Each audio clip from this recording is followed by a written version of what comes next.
नमस्कार। हमारे mythical stories channel पे आपका स्वागत है।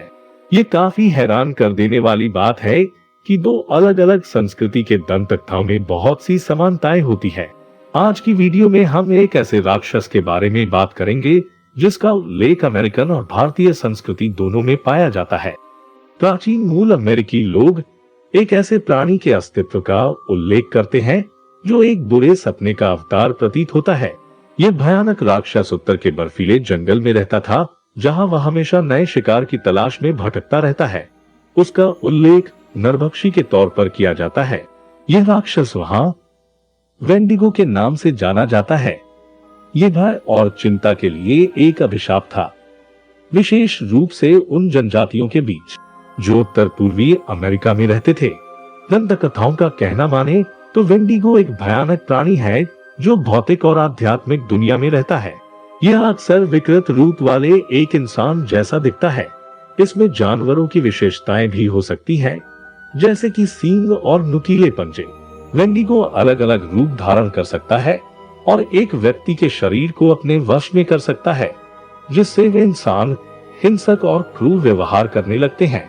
ये माना जाता था कि वेंडिगो तब जन्म लेता है जब एक बहुत बुरा व्यक्ति हत्या या नरभक्षण जैसे सबसे बुरे अपराध करता है, और जब उस व्यक्ति की मृत्यु हो जाती है तो वे वेंडिगो के रूप में लौट आते हैं। वेंडिगो में एक राक्षस और प्राणी की विशेषताएं होती हैं।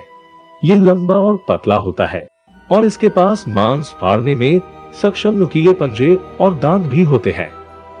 वेंडिगो छलावरण करके खुद को छुपा सकता है और अपने शिकार को आकर्षित करने के लिए मानव आवाज की नकल भी कर सकता है।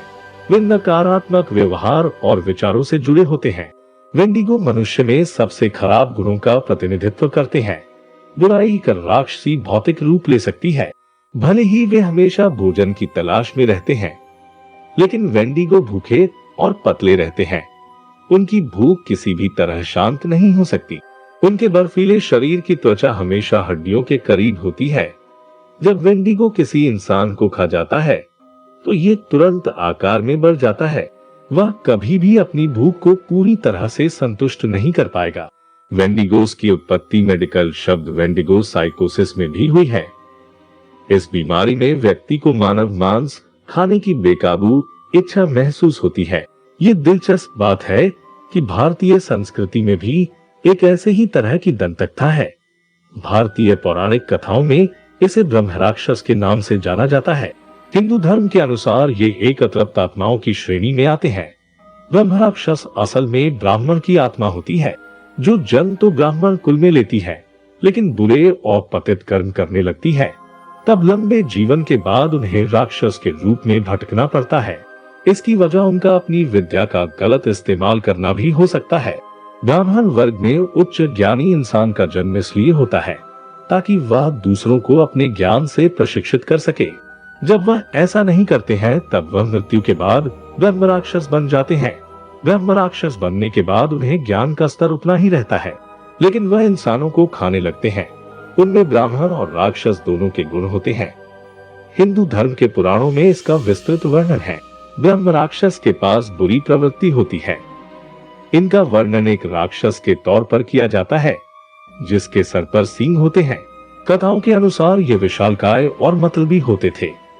भारत में प्रचलित ब्रह्म राक्षस की कहानी के अनुसार दक्षिण भारत के महाराष्ट्र के मंदिर इन ब्रह्म राक्षस का वर्णन करते हुए मिलते हैं। मंदिर की बाहरी दीवारों पर इनका चित्रण मिलता है, जिनकी पूजा भी होती है। इन्हें सम्मान दिया जाता है और तेल का दिया जलाया जाता है। एक पौराणिक कहानी के अनुसार पुराने समय में दो दोस्त थे, एक राजा और एक मंदिर का पुजारी। मंदिर का पुजारी बहुत सुंदर था और उनकी दोस्ती बेहद अच्छी थी, पर राजा की पत्नी को राजा के दोस्त से प्यार हो जाता है। जब राजा को इस बात का पता चलता है तो वो पुजारी को मरवाने का हुक्म सुना देता है। राजा के गुलाम उसकी हत्या करने के बजाय मंदिर के अन्य पुजारी की हत्या कर देते हैं। इस घटना से उस पुजारी की पत्नी बेहद क्रोधित हो जाती है। वह एक ब्रह्म राक्षस के रूप में राज्य में उपद्रव मचाने लगती है। इसलिए राजा उसके लिए एक मंदिर निर्माण करवा देता है और उसे वहां स्थापित होने की प्रार्थना करता है। ये मंदिर कोट्टायम केरल में आज भी मौजूद है।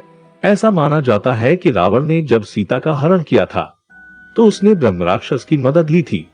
रावण ने ब्रह्म राक्षस से कहा कि वह एक सुंदर हिरन बन जाए, और उस सुंदर हिरन को जब सीता ने देखा तो सीता ने राम को उस हिरन को लाने को कहा। राम उसके पीछे गए और रावण ने सीता को हर लिया। कहने का मतलब है कि ब्रह्म राक्षस किसी का भी रूप ले सकते हैं। आज की वीडियो में इतना ही।